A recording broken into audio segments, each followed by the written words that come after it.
नमस्कार, मेरा नाम है आकांक्षा मिश्रा। संस्कृति आईएएस के प्लेसेस इन न्यूज़ के एपिसोड 6 में आपका स्वागत है। आज हम बात करने वाले हैं मोरक्को देश की। वह देश जहां गांव धूल में तब्दील हो गए हैं, जहां जिंदगियां मलबे के नीचे दबी हुई हैं, लोग भोजन और पानी के लिए संघर्ष कर रहे हैं।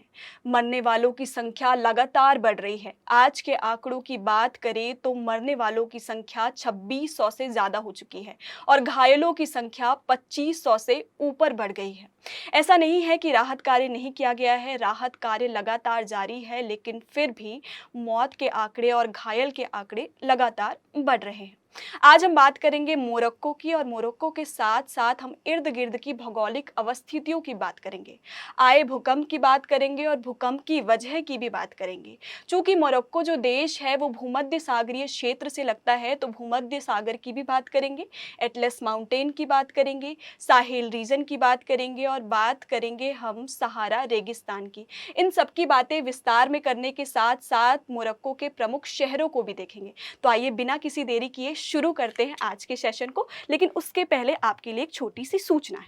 सूचना क्या है? संस्कृति आईएएस लेकर आया है आपके लिए फाउंडेशन कोर्स। फाउंडेशन कोर्स का मतलब क्या हुआ? इसमें प्रीलिम्स और मेंस दोनों की कक्षाएं शामिल होंगी। ये कोर्स हाइब्रिड मोड में उपस्थित होगा, मतलब आपको ऑफलाइन और ऑनलाइन दोनों क्लासेस यहाँ पर दी जाने वाली है। कब से शुरू हो रहा है? तो 3 अक्टूबर को दोपहर 3 बजे से ये शुरू हो रहा है। सेंटर कहाँ है? तो सेंटर आपका दिल्ली है।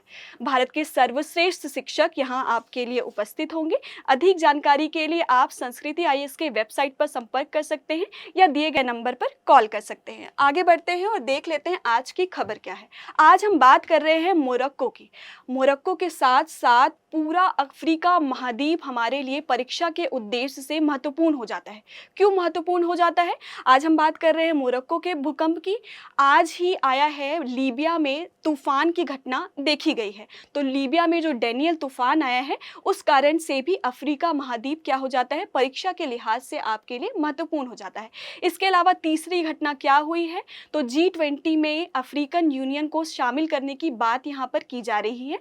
अफ्रीकन यूनियन में कितने देश है? तो 55 देश यहाँ पर उपस्थित है और जो 55वां देश है वो कौन सा देश है? तो मोरक्को का ही देश है, जो 2017 में अफ्रीकन यूनियन का हिस्सा बना है। चलिए बात कर लेते हैं आए भूकंप की। कहां पर भूकंप आया है? तो भूकंप जो आया है वो माराकेश के दक्षिण पश्चिम में जो इघिल है, इघिल शहर पर आपको भूकंप की घटना देखी गई है। माराकेश से ये कितनी दूरी पर अवस्थित है? तो इघिल जो है वो लगभग 70 किलोमीटर की दूरी पर अवस्थित है। कहाँ अवस्थित है? तो साउथ वेस्ट डायरेक्शन में इघिल अवस्थित है। इस भूकंप का एपिसेंटर कहाँ है? एपिसेंटर किसे कहते हैं? जहां पर भूकंपीय तरंगे, धरातल का वह हिस्सा जहां पर भूकंपीय तरंगे सबसे पहली बार महसूस की जाती है, उसे क्या कहा जाता है? तो आपका एपिसेंटर कहा जाता है। और हाइपोसेंटर किसे कहा जाता है? वह क्षेत्र जहां से भूकंपीय तरंगे उत्पन्न होती है, धरती के अंदर जिस भाग से भूकंपीय तरंगे उत्पन्न होती है उसे क्या कहा जाता है? तो हाइपोसेंटर कहा जाता है। इघिल जो है वो आपका एपिसेंटर है। हाइपोसेंटर की बात करें तो अगर USGS, united state of geological survey की बात करें तो उन्होंने क्या बताया कि हाइपोसेंटर जो है वो कहाँ अवस्थित है? तो लगभग 18.5 किलोमीटर नीचे अवस्थित है। वहीं यदि मोरक्को की भूकंपीय एजेंसी के आंकड़ों की बात करें तो वो क्या कह रहा है? तो 11 किलोमीटर नीचे अवस्थित है। चूंकि धरती के बहुत कम दूरी पर जो हाइपोसेंटर स्थित है, इसलिए जो भूकंपीय तरंगे हैं वो बहुत ज़्यादा मोरक्को पर क्या हो रही है? महसूस हो रही है। इघिल पर क्या हो रही है? बहुत ज़्यादा महसूस हो रही है। अगर ये हाइपोसेंटर नीचे होता, इसका डिस्टेंस ज़्यादा होता, तो ऊपर आते आते भूकंपीय तरंगे क्या हो जाती? कमज़ोर हो जाती और क्या होता? आपको भूकंपीय तरंगे कम महसूस होती, भूकंप की तीव्रता कम महसूस होती। लेकिन हाइपोसेंटर बहुत पास में अवस्थित होने के कारण यहाँ पर 6.8 मैग्नीट्यूड का क्या आया है? तो आपका यहाँ पर क्या देखा गया है? भूकंप देखा गया है। अगर बात करें कि किन शहरों में सबसे ज़्यादा तबाही हुई है, तो OCHA यानी office for coordination of humanitarian affairs की माने तो 5 शहरों में सबसे ज़्यादा आपको तबाही देखने को मिली है। कौन कौन से शहर हैं? सबसे ज़्यादा जो तबाही हुई है वो हुई है अल हौज़ के प्रांत में, यहाँ सबसे ज़्यादा तबाही देखने को मिली है। इसके अलावा शिशोआ जो शहर है वहाँ पर बहुत तबाही देखने को मिली है। इसके अलावा यूसुफिया, माराकेश और टोरोडेंट नाम के शहर में बहुत ज़्यादा तबाही आपको देखने को मिली है। ये शहर जो है परीक्षा के लिहाज से बहुत ज़्यादा महत्वपूर्ण हो जाते हैं। अगर बात करें हम कि ये भूकंप क्यों आए हैं, भूकंप जनरली क्यों आते हैं? क्योंकि प्लेट टेक्टोनिक एक्टिविटी होती है। यहाँ पर प्लेट टेक्टोनिक एक्टिविटी के कारण नहीं हुआ है, यानी यूरेशियन प्लेट और अफ्रीकन प्लेट के मूवमेंट के कारण यहाँ भूकंप नहीं आए हैं, बल्कि जो एटलस माउंटेन है यहाँ पर उत्तरी भाग में, जो एटलस माउंटेन है उसके 2 चट्टान की गति हो रही है। ये 2 चट्टान है, इसकी गति जो हो रही है वो रिवर्स डायरेक्शन में हो रही है, यानी विपरीत डायरेक्शन में हो रही है। और एक चट्टान जो है ऊपर की दिशा में बढ़ रहा है तो दूसरा चट्टान नीचे की दिशा में बढ़ रहा है और विपरीत दिशा में आगे बढ़ रहा है। इसके कारण इस क्षेत्र में क्या हुआ है, तो भूकंप की घटना यहाँ पर देखी गई है। ये घटना बिल्कुल सामान्य नहीं है। उत्तरी अफ्रीकन पार्ट में बहुत ज़्यादा भूकंप नहीं आते हैं। इससे पहले जो भूकंप आया था वो 1960 के दशक में आया था। उसके बाद अब भूकंपीय घटनाएं देखी गई है। इसलिए जो यहाँ पर बिल्डिंग्स बनी हैं, जो घर बने हैं, जो इंफ्रास्ट्रक्चर बने हैं, वो भूकंप से रक्षा के अकॉर्डिंग नहीं बने हैं। इसलिए यहाँ पर बहुत ज़्यादा तबाही देखने को मिल रही है। आगे बढ़ते हैं और बात कर लेते हैं हम मोरक्को की। देखिए, मोरक्को जो है वो आधिकारिक रूप से एक इस्लामिक कंट्री है।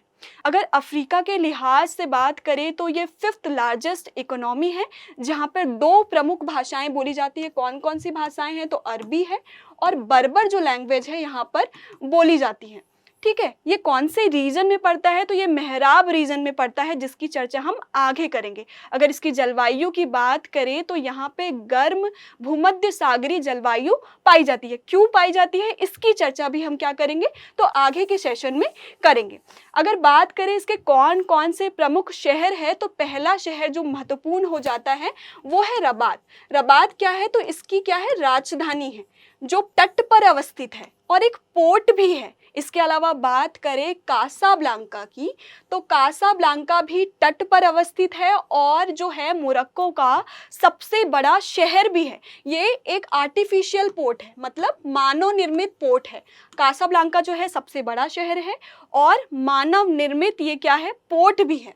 इसके अलावा बात करें, बहुत महत्वपूर्ण है आपके लिए लोकेशन, क्योंकि ये है माराकेश का लोकेशन। माराकेश जो है वो वर्ल्ड हेरिटेज साइट है। इसे रेड सिटी के नाम से भी जाना जाता है। किस नाम से जाना जाता है, रेड सिटी के नाम से जाना जाता है। क्यों जाना जाता है, क्योंकि यहाँ पे रेड क्ले की बहुत बड़ी बड़ी बिल्डिंग है, इसलिए इसका कलर क्या दिखाई देता है, रेड दिखाई देता है। अगर बात करें वर्ल्ड हेरिटेज साइट है, यहाँ पर बहुत सारे बगीचे हैं, मस्जिद है और बहुत ही खूबसूरत माहौल है। यहाँ पर बाजार भी बहुत विकसित रूप में अवस्थित है। अगर बात करें हम कासाब्लांका की, तो यहाँ पर आपको मिलेगा केमिकल इंडस्ट्री आपको देखने के लिए मिलेंगी। तो इस लिहाज से ये तीनों शहर आपके लिए बहुत ज़्यादा महत्वपूर्ण हो जाते हैं। आगे अगर बात करें हम किसकी, तो भूमध्य सागर की बात करें। देखिए, जो मोरक्को देश है वो इकलौता देश है जो यहाँ अटलांटिक ओशन से और यहाँ पर भूमध्य सागर से अपनी क्या करता है, तट रेखा साझा करता है। तो देख लेते हैं भूमध्य सागर की अवस्थिति।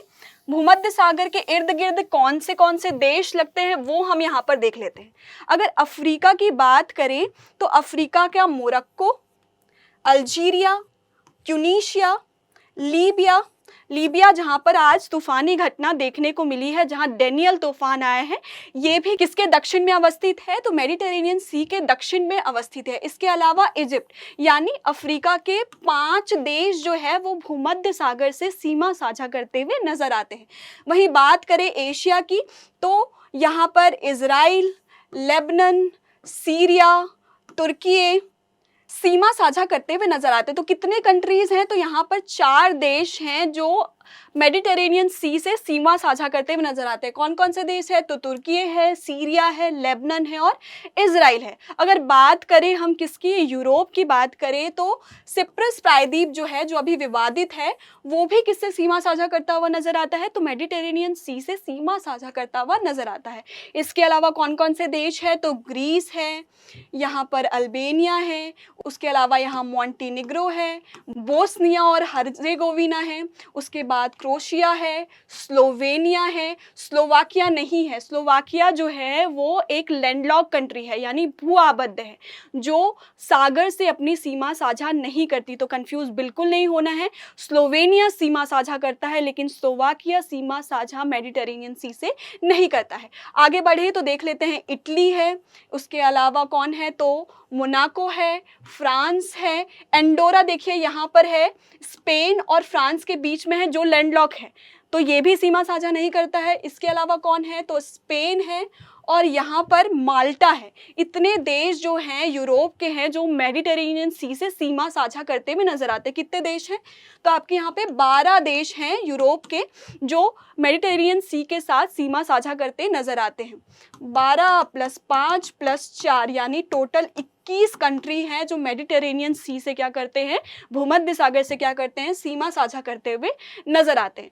आगे हम बात करें मागरेब क्षेत्र की। मागरेब क्षेत्र, जहाँ पे क्या बताया था मैंने, मोरक्को जो है वो मागरेब क्षेत्र का हिस्सा है। तो मागरेब क्षेत्र किसे कहा जाता है? तो भूमध्य सागर से लगे क्षेत्र को क्या कहा जाता है? जो अफ्रीका का हिस्सा है, जो भूमध्य सागर से लगा है, उस क्षेत्र को क्या कहा जाता है? मागरेब क्षेत्र कहा जाता है। मागरेब क्षेत्र में कौन कौन से देश आ जाते हैं? तो वेस्टर्न सहारा आ जाता है, मोरक्को आ जाता है, अल्जीरिया आ जाता है, लीबिया आ जाता है, ट्यूनीशिया आ जाता है। तो ये सब क्या आ जाते हैं? मागरेब क्षेत्र के अंदर आ जाते हैं। साहेल क्षेत्र की बात करें हम, साहेल क्षेत्र की बात हम आगे करेंगे। इसके आगे हम बात कर लेते हैं एटलस माउंटेन की। तो पश्चिम के साइड यहाँ पर देखें तो आपको दिख जाएगा पोर्ट ऑफ टेंटन। क्या दिख जाएगा? पोर्ट ऑफ टेंटन दिख जाएगा। और हम पूर्व की बात करें तो आपको ट्यूनीशिया की राजधानी ट्यूनिस दिख जाएगा। तो इसका विस्तार कहाँ से कहाँ तक है? तो पोर्ट ऑफ टेंटन से लेके इसका विस्तार कहाँ तक है? ट्यूनीशिया तक है, ट्यूनीशिया के ट्यूनिस राजधानी तक है। इसकी हाईएस्ट पीक कौन सी है? तो इसकी हाईएस्ट पीक जो है वो है आपका माउंट टॉपकाल है, ठीक है, जिसकी ऊंचाई लगभग 4165 मीटर है। तो इतनी बात ध्यान रखनी है, एटलस माउंटेन में ही भूकंप आया है, जो कहाँ से कहाँ तक विस्तारित है? तो पोर्ट ऑफ टेंटन से लेकर कहाँ तक? ट्यूनीशिया की राजधानी ट्यूनिस तक विस्तारित है। इसका जो हाईएस्ट पीक है वो क्या है? तो माउंट टॉबकाल है। आगे बढ़ते हैं और बात कर लेते हैं सहारा मरुस्थल की। सहारा मरुस्थल लगभग 10 देशों से घिरा हुआ है, जहां मोरक्को भी आता है। सहारा डेजर्ट की बात करें, इससे पहले बात कर लेते हैं कि यहाँ डेजर्ट क्यों है। ये है आपका क्या? तो ये है अफ्रीका का मैप। यहाँ से जाती है कौन सी रेखा? तो यहाँ से जाती है आपकी इक्वेटर। जैसा कि हम जानते हैं कि इक्वेटर में क्या पड़ती है? तो सूर्य की किरणें क्या पड़ती है? बहुत ही सीधी पड़ती है, और इस क्षेत्र में जो होती है बारिश सबसे ज़्यादा देखने को मिलती है। तो ये क्षेत्र कौन सा क्षेत्र है? तो ये अफ्रीका का क्षेत्र जो है, इसे कहा जाता है सवाना का क्षेत्र। और ये हम देख रहे हैं कि ये क्षेत्र में क्या है? तो ये है रेगिस्तान, ठीक है। और ये जो क्षेत्र है वो है इकोटोन का क्षेत्र। अब इकोटोन का क्षेत्र क्या होता है? तो इकोटोन होता है संक्रमण का क्षेत्र। अब ऐसा तो नहीं होगा कि सीधे जहाँ बारिश बहुत ज़्यादा हो रही है वहाँ से क्या हो गई, सूखे में तब्दील हो गई। कोई तो ऐसा क्षेत्र होगा जहाँ संक्रमण होगा। तो ये है आपका संक्रमण क्षेत्र, ये सवाना का क्षेत्र है। और ये कौन सा क्षेत्र है? तो सहारा मरुस्थल का क्षेत्र है। मरुस्थल की बात हमने एपिसोड 3 में भी की थी। कहाँ बात की थी? यहाँ बात की थी, आपको मिला था नामीब डेजर्ट। और यहाँ पे आपको क्या मिल रहा है? तो सहारा डेजर्ट मिल रहा है। डेजर्ट का कंडीशन बनने के पीछे एक खास वजह यहाँ पे भी है, क्योंकि यहाँ से बहती थी बेंगुला करंट, और यहाँ से जो बह रही है वो कौन सी करंट बह रही है? तो केनरी करंट बह रही है, जो एक ठंडी जलधारा है। ये कौन सा क्षेत्र था? तो इकोटोन का क्षेत्र था। और इस इकोटोन के क्षेत्र को क्या कहा जाता है? तो इसी इकोटोन के रीजन को कहा जाता है साहेल रीजन, ठीक है। जो किसके किसके बीच अवस्थित है, तो सहारा मरुस्थल और सवाना के बीच अवस्थित है। अब देख लेते हैं सहारा मरुस्थल किन किन क्षेत्रों में पड़ रहा है। तो आपका मोरक्को हो गया, वेस्टर्न सहारा, अल्जीरिया, लीबिया, इजिप्ट, सूडान। देखिए साउथ सूडान में नहीं पड़ रहा है, ये बात ध्यान रखिएगा। चाड, नाइजर, माली, मॉरिटानिया, यहाँ तक ये सहारा मरुस्थल का आपको विस्तार देखने को मिलता है। सहारा मरुस्थल पढ़ने से पहले दो चीजें आपको और जान लेनी चाहिए। कौन कौन सी दो चीजें हैं जो जान लेनी चाहिए? तो एक है आपका हमाडा और दूसरा है आपका अर्ग। अब हमाडा क्या होता है और अर्ग क्या होता है? तो जो सहारा मरुस्थल का जो पथरीला पार्ट है, कौन सा पार्ट है? तो जो पथरीला पार्ट है उसे क्या कहा जाता है? तो हमाडा कहा जाता है। और जो रेतीला पार्ट है उसे क्या कहा जाता है? तो अर्ग कहा जाता है। तो ये दो चीजें आपको याद रखनी है। हमने बात की किसकी? साहेल रीजन की बात की। तो साहेल रीजन में कौन कौन सी कंट्रीज पड़ती है? तो मॉरिटानिया पड़ता है, माली पड़ता है, बुर्किना फासो का थोड़ा सा हिस्सा पड़ता है, नाइजर पड़ता है, चाड पड़ता है। तो ये देश किसके अंदर आते हैं? साहेल रीजन के अंतर्गत आते हैं। अंत में बात कर लेते हैं किसकी? तो ग्रीन वॉल पहल। ग्रीन वॉल पहल की शुरुआत 2007 में की थी। किसने की थी? तो अफ्रीकन यूनियन ने की। अफ्रीकन यूनियन की बात कर चुके हैं हम। इसमें कितने सदस्य हैं? तो 55 सदस्य हैं। और सबसे लास्ट में कौन जुड़ा है? तो मोरक्को जुड़ा है। और कब जुड़ा है? तो 2017 में मोरक्को अफ्रीकन यूनियन से जुड़ा है। याद रखिए अफ्रीकन यूनियन भी परीक्षा के लिहाज से बहुत महत्वपूर्ण है। अब ये ग्रीन वॉल पहल क्या था? साहेल रीजन में डिफॉरेस्टेशन के कारण वहाँ पेड़ पौधों की संख्या बहुत ज़्यादा कम हो गई थी। इससे क्या किया गया था? पहल किया गया था कि साहेल रीजन में क्या लगाए जाएंगे? पेड़ पौधे लगाए जाएंगे ताकि जलवायु संरक्षण का काम यहाँ पर किया जा सके। इसलिए ग्रीन वॉल इनिशिएटिव की शुरुआत की गई थी, जो एक बहुत ही बढ़िया पहल थी। आगे बात कर लेते हैं अभ्यास प्रश्न की, जो इसी लेक्चर से संबंधित है। अभ्यास प्रश्न क्या कह रहा है? प्रश्न कह रहा है निम्नलिखित कथनों पर विचार कीजिए।